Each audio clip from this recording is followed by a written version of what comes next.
irmãos, a paz do Senhor Jesus Cristo. Estamos em mais uma lição abençoada, a qual nós iremos fazer um breve resumo sobre o que nós iremos falar nesta lição.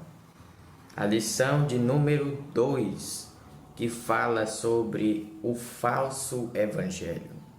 O texto principal fala: assim como já vos dissemos, agora de novo também vos digo, se alguém vos anunciar outro evangelho, além do que já recebestes, seja anátema.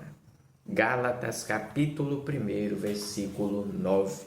O resumo da lição fala assim: nem toda mensagem aparentemente cristã é verdadeira e vinda de Deus. Nós iremos estudar sobre isso hoje, sobre este falso evangelho, a qual estava cercando as igrejas da Galácia. Nós iremos ver e estudar sobre isso e fazer um breve resumo do que irá nos anteceder esta lição. Vamos falar sobre o primeiro tópico: um apóstolo surpreso. No primeiro ponto fala: Paulo se mostra impressionado. Por que Paulo ele se mostra impressionado? Nós vemos que Paulo ele fica profundamente impressionado e surpreso com a rápida mudança dos Gálatas, que aceitaram com facilidade um outro evangelho, diferentemente daqueles que ele havia pregado. Este novo ensinamento não promovia a graça de Cristo, mas levava os Gálatas a confiarem em suas obras, o que era prejudicial à fé cristã. Paulo não elogia a igreja, como costuma fazer em suas outras cartas, mas ele vai direto ao ponto, mostrando preocupação com a estabilidade e maturidade, firmeza na fé dos Gálatas. Ele destaca que a falta de maturidade e firmeza na fé os tornou vulneráveis a falsos ensinos, algo que continua sendo um alerta para os cristãos de hoje. Serve para nós também, não foi somente para os Gálatas. Já no segundo ponto, nós iremos ver da graça para a lei. Os Gálatas, eles estavam trocando o evangelho da graça de Deus por um evangelho baseado na lei de Moisés, acreditando que a salvação dependia de obras como a circuncisão e a guarda da lei.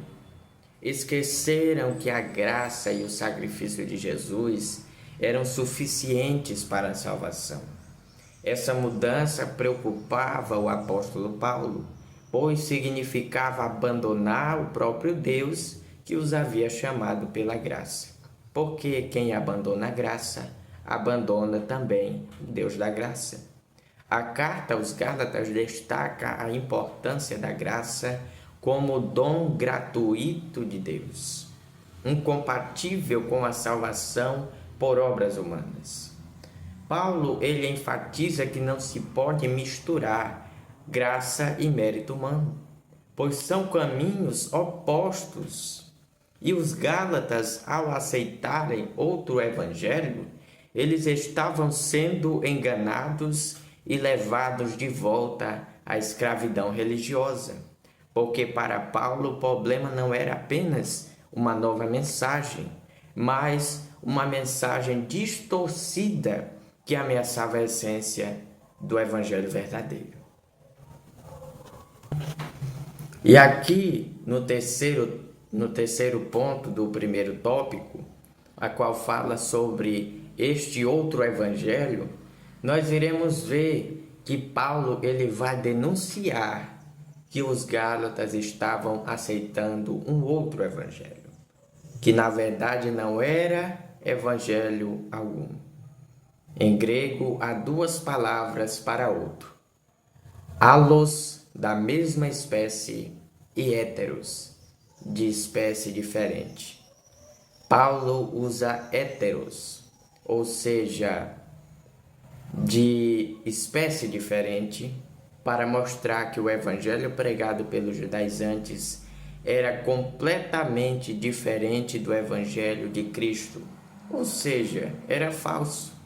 Os judaizantes distorciam a mensagem da cruz ao impor regras e exigências legais, como a circuncisão, transformando a salvação pela graça em um sistema de méritos. E essa confusão sobre o verdadeiro evangelho é uma grave ameaça tanto à fé dos Gálatas quanto ao cristianismo atual.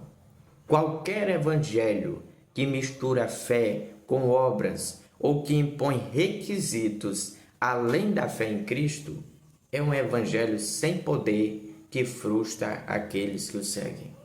Porque a salvação é somente pela fé em Jesus Cristo, e qualquer desvio disso é perigoso e precisa ser rejeitado. Agora nós iremos para o primeiro ponto no terceiro tópico, a inquietação dos Gálatas.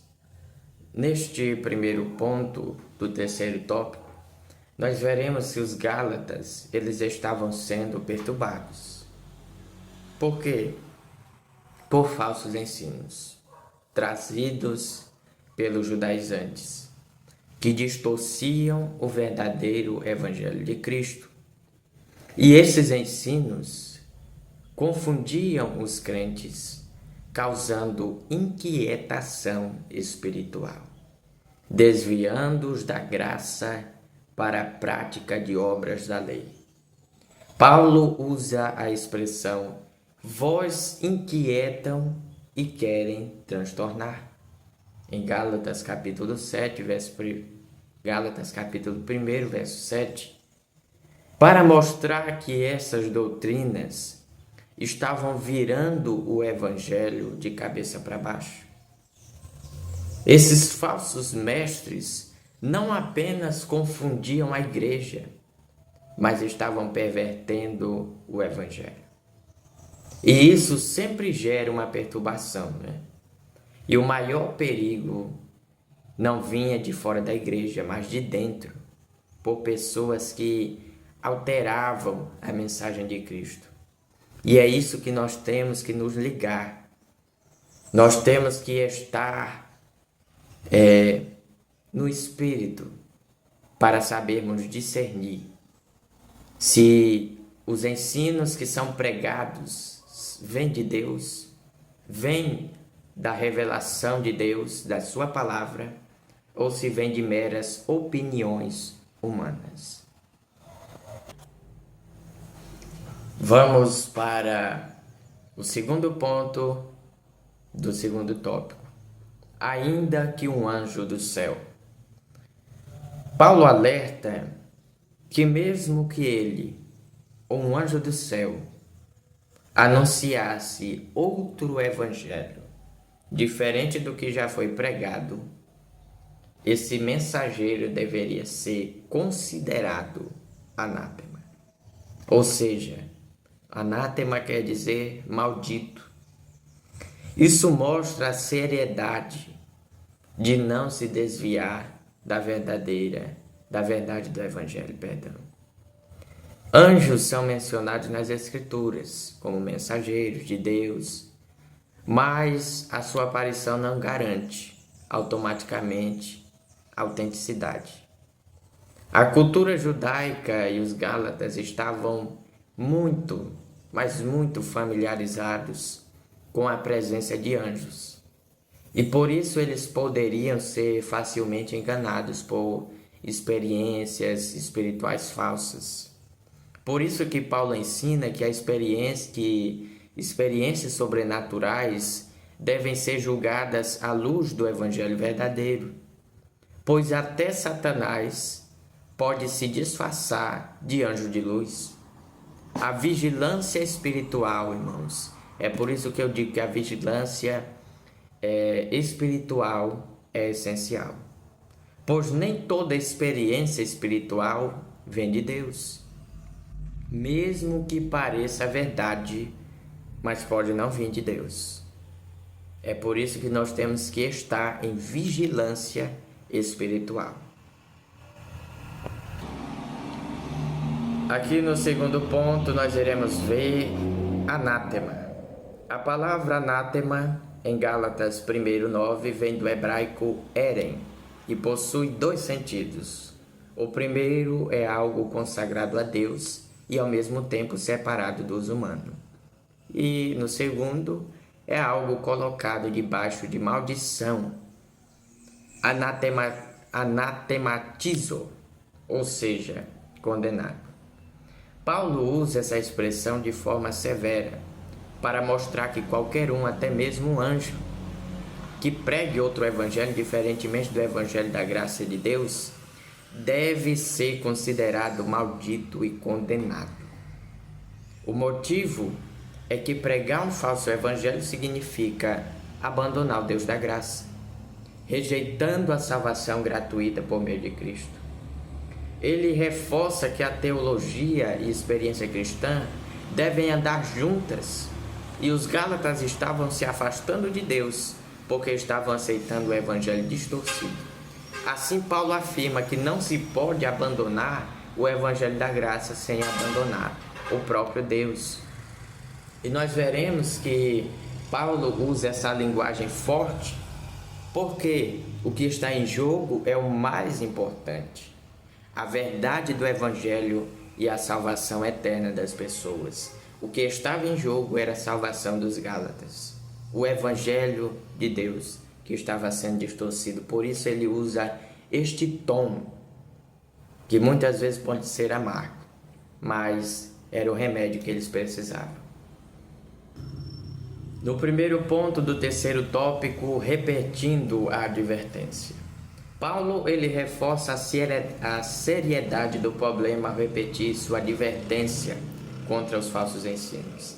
E a repetição mostra a gravidade do erro dos judaizantes, que eles estavam deturpando o evangelho, levando os irmãos ao legalismo e a tentativa de alcançar a salvação por suas obras. Isso não apenas afastava os Gálatas da graça, mas também sugeria que Cristo não seria mais o Salvador deles. O apóstolo ele destaca que o verdadeiro evangelho não pode ser alterado e que qualquer desvio desse evangelho tem consequências espirituais sérias. Isso nós já até comentamos. Vamos mais à frente que tem coisa boa pra gente. No segundo ponto nós vemos o que agrada aos homens. O que é que agrada aos homens? Nós vemos que Paulo ele questiona se sua motivação era agradar a homens ou a Deus. Ele deixa claro que se estivesse buscando agradar os homens não seria servo de Cristo. E o apóstolo ele não suavizava suas palavras para confortar os Gálatas, mas como era que ele falava? Com firmeza, pois ele está preocupado com a salvação deles, enquanto os judaizantes agradavam com palavras doces, desviando os irmãos da verdade. Mas Paulo usava a verdade como um remédio amargo, mas necessário, porque sua postura era direta, era sincera, era firme. Ele estava mostrando que agradar a Deus é prioridade sobre qualquer aprovação humana. E para nós finalizarmos o terceiro ponto do terceiro tópico, o que agrada a Deus? Nós já vimos o que agrada aos homens, agora vamos ver o que agrada a Deus, porque Paulo tinha como compromisso agradar a Deus, isso nós já falamos, não aos homens. Por isso mesmo, não estando na Galácia, escreveu com firmeza para corrigir os Gálatas e protegê-los do erro. Ele poderia sim ter ignorado a situação para evitar conflitos, mas ele preferiu, irmãos, agradar a Deus, fazendo o que era certo, ainda que fosse desagradável aos olhos humanos, aos ouvidos dos Gálatas, porque isso poderia doer para eles, essa verdade de Deus, né? Expressa nesta carta. Mas agradar a Deus nem sempre é confortável. Às vezes exige confronto, né? Posicionamento firme. O servo de Deus, ele deve resistir à tentação de concessões e manter-se fiel à mensagem divina, mesmo que isso desagrade as pessoas. E que nós possamos ficar com esta palavra de Deus aos nossos corações e até a nossa próxima lição, o nosso próximo resumo, se Deus assim nos permitir, na próxima semana.